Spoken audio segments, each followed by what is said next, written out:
And here at Valles Caldera, I am truly inspired. Look at this gorgeous land.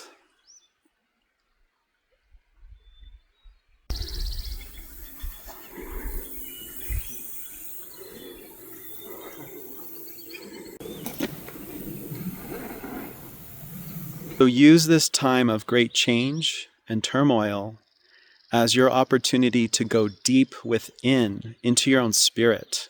I'm not talking about a religion here. I'm talking about directly connecting with the deepest, truest part of who you are. Chitananda here. I'm in Valles Caldera, near Los Alamos, New Mexico. And I'm in a very beautiful nature preserve here. And I'm contemplating.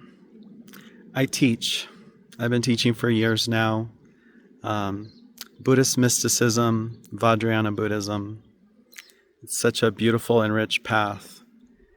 And I talk to a lot of students before and after class and in between.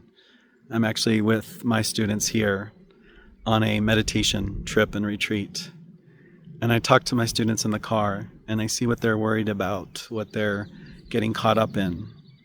And then we talk about ways of mind and ways of meditation that bring us to a higher understanding of what's really going on when they're up against some of their greatest fears, for example.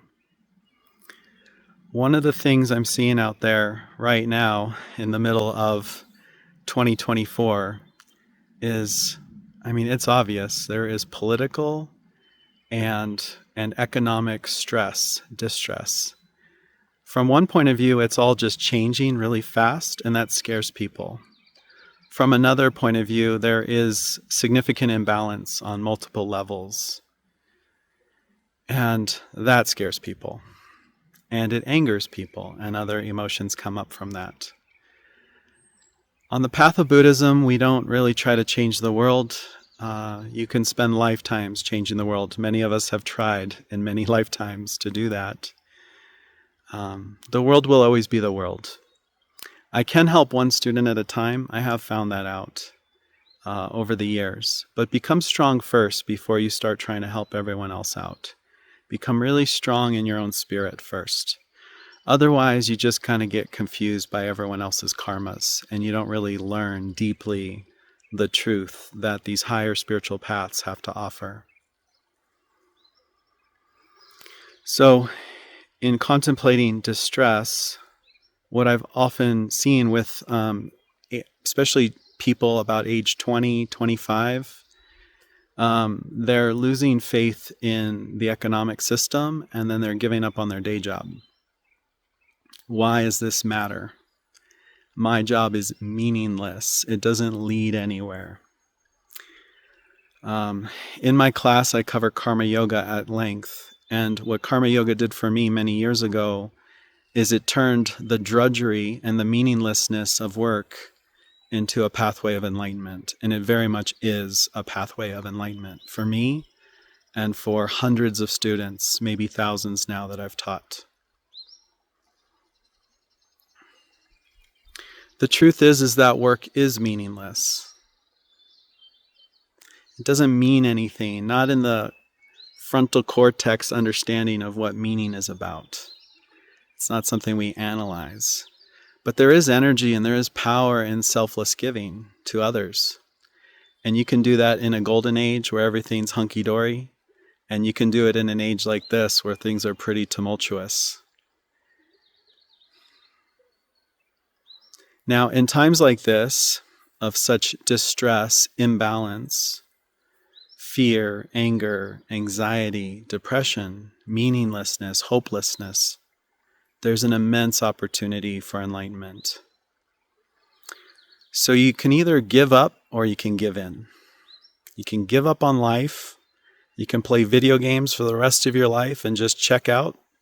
Or there's a number of other ways to check out in this world, readily available to you. People are happy to sell them to you. They make a lot of money on those things. Or you can give in to the Dharma, into the light, into the truth of eternity, which is inside of you right now. Whether you can connect with it right now or not is perhaps a question. And in that case, I would like you to come to class. I teach every week with very little exception. And when you come to my class, we meditate together. And when we meditate together, we clear the mind. What people find from the class is a sense of balance after, a balance internally. Instead of changing the world that's in balance, we're bringing our own inner world into balance. And then you start to see new opportunities in the imbalanced world. You see new opportunities for helping people in the imbalanced world. You might be inspired to share the path with others, and that inspires you more. And here at Valles Caldera, I am truly inspired. Look at this gorgeous land.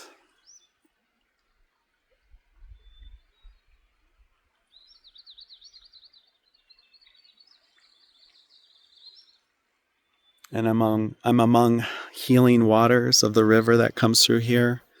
The energy of this river is extraordinarily pure.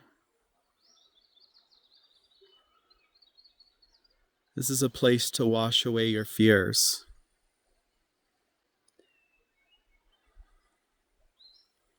My students are all over the world. Wherever you live, there's a lake, river, ocean, sea near you. Go take your karmas, your fears, your hang-ups. Go take them to the nature near you. Find a place that really speaks to your spirit. There's just something about that place you can't describe. And it just does something very special for you.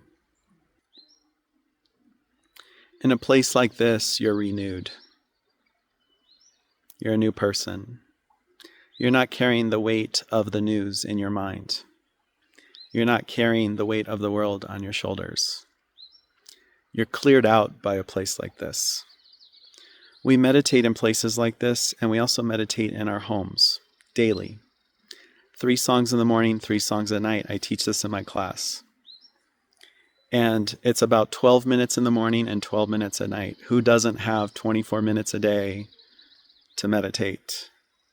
And I'm thinking of some of you type A's out there. I also work 60, 70 hours quite often per week. And still, I guarantee you, there is time for meditation. And we make time because it's the greatest thing ever. We're clearing out on a daily basis so that we can be present to all the life has to offer, all the gifts. Among all the chaos, the wise will see opportunity. Among all the imbalance, the wise will connect with the gifts, and they are all around us as well. So use this time of great change and turmoil as your opportunity to go deep within, into your own spirit. I'm not talking about a religion here. I'm talking about directly connecting with the deepest, truest part of who you are. And in the light of who you are, express it through career. Career becomes your vehicle of enlightenment when you share the light of your meditation in your daily going to the office or Zoom meetings, etc. And we're practicing. Difficult people at work become our opportunity to have deeper compassion for people and their suffering. That is a key if you're looking to go outside of your own suffering, is to have compassion for yourself and have compassion for all the people in your life, especially the ones that cause you suffering. And then you don't suffer so much, and eventually you don't suffer anymore. That is Buddhism. That is the essence of Buddhism. That is the essence of what I'm teaching here.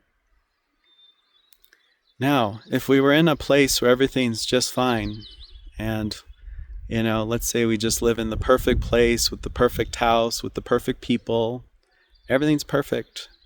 You just wouldn't have a whole lot of motivation for awakening. It would be just a good, easy life. And a lot of people think that's what they want. Oh, I just want to be happy. I just want to be relaxed. Usually happiness for them is relaxed. But there's a lot of relaxed people with lots of resources at their fingertips who are very unhappy right now. And Buddhism has had the answer for more than 2,000 years. It's not the only one. There are other paths out there. So find the path that works for you and go deep into it. Buddhism has a record of people, poor of mind and spirit, disconnected, coming to the path for refuge. seeking just even a moment of solace from the tumultuous mind that they carry daily that weighs them down. And they bow at the Buddha's feet, so to speak. They give themselves to the practice, and they become a new person.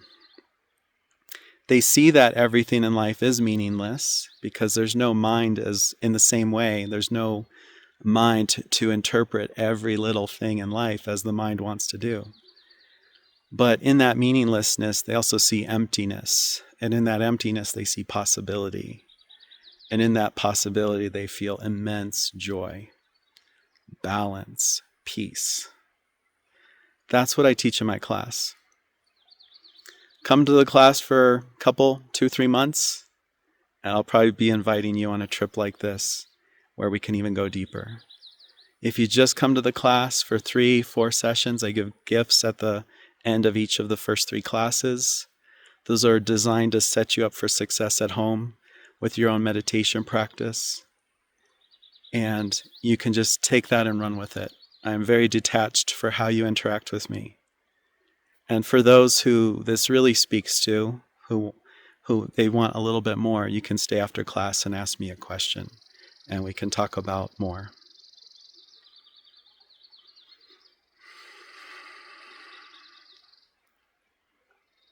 We are all love. Love is the greatest power in the universe. Fear is the opposite of love. Become love. See love in all things, all the people, in your career, in nature and all around you, in the earth, the sky, in your body, in your mind, in your spirit, and especially in your heart chakra. Hope to see you in class soon.